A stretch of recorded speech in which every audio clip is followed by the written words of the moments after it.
Hello friends, आज हम NCERT class 10 chapter number 3 start करेंगे। चैप्टर नंबर 3 है हमारा pair of linear equation in two variables. ठीक है, सबसे पहले हम इसका इंट्रोडक्शन पढ़ते हैं कि pair of linear equation in two variables होता क्या है। So let's see.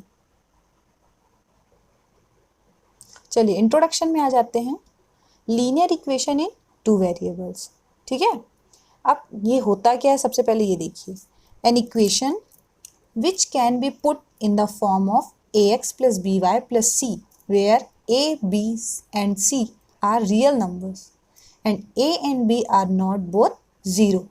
ठीक है, एक ऐसी इक्वेशन जो ax plus by plus c के फॉर्म में हमें शो होती हो, जिसमें a, b, c real numbers होने चाहिए और a और b वो कभी भी ज़ीरो नहीं होने चाहिए। ऐसी इक्वेशन को हम क्या बोलते हैं? Linear equation in two variables. ठीक है, अब आ जाइए कि two linear equation in the same two variables.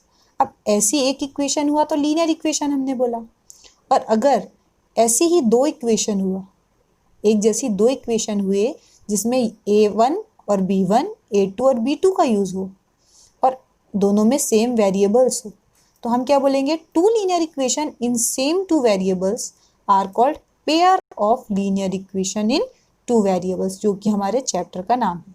ठीक है, जिसमें कि a1x plus b1y plus c1 equal to 0 और a2x plus b2y plus c2 equal to 0, ऐसी ही दो इक्वेशन आपको गिवन होगी, जिसमें a1, a2, b1, b2 ये चारों क्या होंगे? Real numbers. a1, a2, b1, b2 ये सारे क्या होंगे? रियल नंबर्स होंगे। ठीक है, सारे रियल नंबर्स होंगे। c1, c2 can be zero, c1 और c2 कैन बी ज़ीरो, ये ज़ीरो हो सकते हैं, बट a1, a2, b1 और b2 ज़ीरो नहीं हो सकते। ठीक है, ये हमारा एक इम्पॉर्टेंट टॉपिक है जिसको समझना ज़रूरी है। अब आइए समझते हैं कि ये pair of linear equation in two variables solve कैसे होते हैं। ठीक है, इसके सॉल्व होने के दो मेथड हैं। पहला मेथड है ग्राफिकल मेथड, जो कि ग्राफ के थ्रू हम इसको सॉल्व करते हैं, ग्राफ में शो करते हैं, ग्राफ बनाते हैं, ग्राफिकल मेथड उसको बोलेंगे। ठीक है, सेकंड है हमारा अलजेब्रिक मेथड।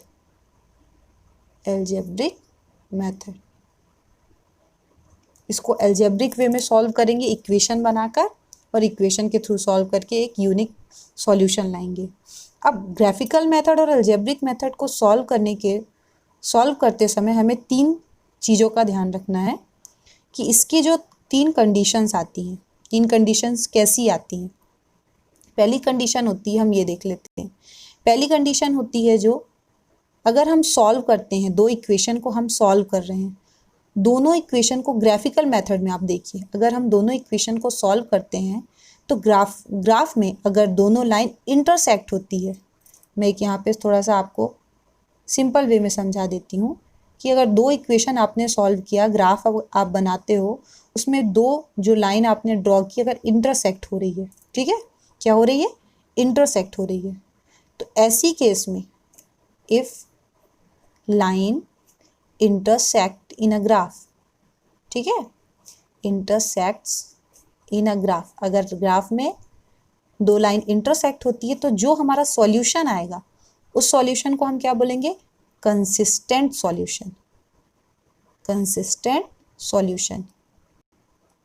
इसको मैं आपको सिंपल वे में समझा रही हूँ क्योंकि आपने ब्रीफली आप इसको क्लास 9th में पढ़ चुके हैं, इसलिए एक सिंपल सा इंट्रोडक्शन में इसका दे रही हूँ। ठीक है, सेकंड है, अगर लाइन इंटरसेक्ट का मैंने बता दिया, if the line are coincide का मतलब क्या होता है कि एक के ऊपर एक। ठीक है, इफ़ लाइन कोइंसाइड, अगर लाइन कोइंसाइड हो रही है, ठीक है, अगर ग्राफ आपका कैसा आ रहा है कि एक ग्राफ की लाइन ऐसी ड्रॉ हुई और दूसरी ग्राफ की लाइन उसी के ऊपर ड्रॉ होती है, तो ये कोइंसाइड कहलाता है। If the line coincide then there are infinite many solution, तो मतलब इसके बहुत सारे सॉल्यूशन होंगे, ठीक है। इसके बहुत सारे सॉल्यूशन होंगे जिसको हम एक लिख सकते हैं डिपेंडेंट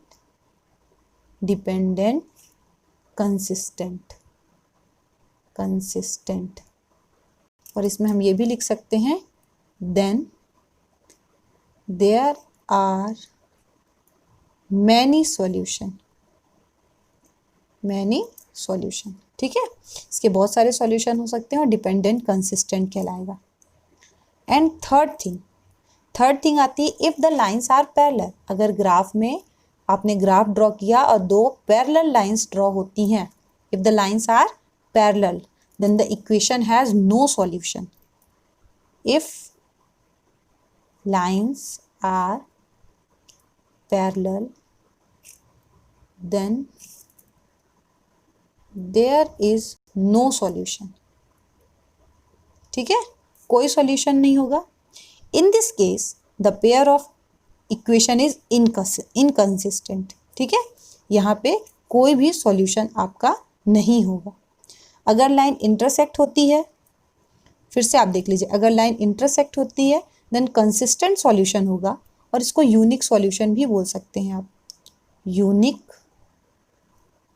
और कंसिस्टेंट, ठीक है। यूनिक सॉल्यूशन होगा मतलब एक सॉल्यूशन आपको मिलेगा, एक एक्स की वैल्यू मिलेगी, एक वाई की वैल्यू मिलेगी जो कि यूनिक होगी, उसके अलावा उसका कोई आंसर नहीं हो सकता। अगर लाइन कोइंसाइड होती है ग्राफ में, अगर लाइन कोइंसाइड होती है, एक के ऊपर एक आती है, तो उसके बहुत सारे सॉल्यूशन हो सकते हैं, ठीक है। Third thing if the lines are parallel, अगर दो पैरेलल लाइंस आपको गिवन है, मतलब ग्राफ में आपको मिल रही हैं, ठीक है, तो देयर इज नो सॉल्यूशन, उसका कोई सॉल्यूशन नहीं, क्योंकि ये दोनों लाइन मीट नहीं करेंगी, parallel lines never meet each other, ठीक है, इसलिए इसका नो सॉल्यूशन होगा। अब इनको सॉल्व करने के भी अलजेब्रिक वे में अगर हम सॉल्व करते हैं तो इसके 3 मेथड होते हैं। चलिए इसको हम नेक्स्ट पेज में समझते हैं।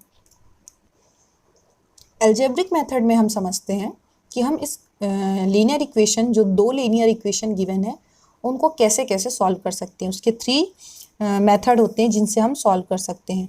सो पहला मेथड होता है सब्स्टिट्यूशन मेथड। नाम से ही आपको समझ में आ रहा होगा कि सब्स्टिट्यूशन मेथड का मतलब है कि वैल्यू को सब्स्टिट्यूट करना, एक वैल्यू को दूसरी वैल्यू में सब्स्टिट्यूट करना, ठीक है। सेकंड होता है एलिमिनेशन मेथड, जिसमें हम एक वैल्यू को हटाकर पूरा इक्वेशन सॉल्व करते हैं और दूसरी वैल्यू में फिर ले जाकर पुट कर देते हैं, इसको हम एलिमिनेशन मेथड बोलते हैं। थर्ड होता है क्रॉस मल्टीप्लिकेशन मेथड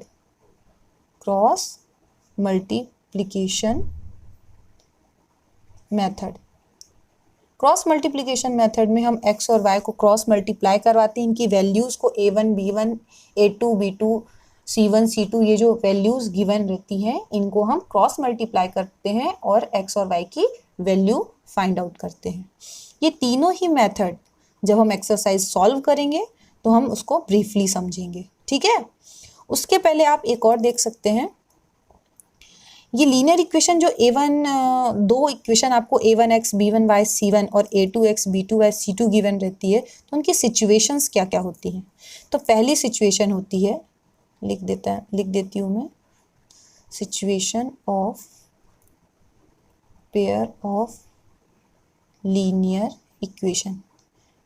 क्योंकि कभी कभी क्या होता है कि आपको सिचुएशन गिवन रहती है, फिर आपको उसको सॉल्व करना होता है। तो पहली सिचुएशन आप देख लीजिए, अगर a1/a2 is not equal to b1/b2, ये बहुत इंपॉर्टेंट सिचुएशन है। ये पूरे चैप्टर में आपको एक बहुत ही इम्पॉर्टेंट थिंग है जो कि पूरे चैप्टर में आपको यूज होनी है, इसलिए आप ध्यान से देखिए।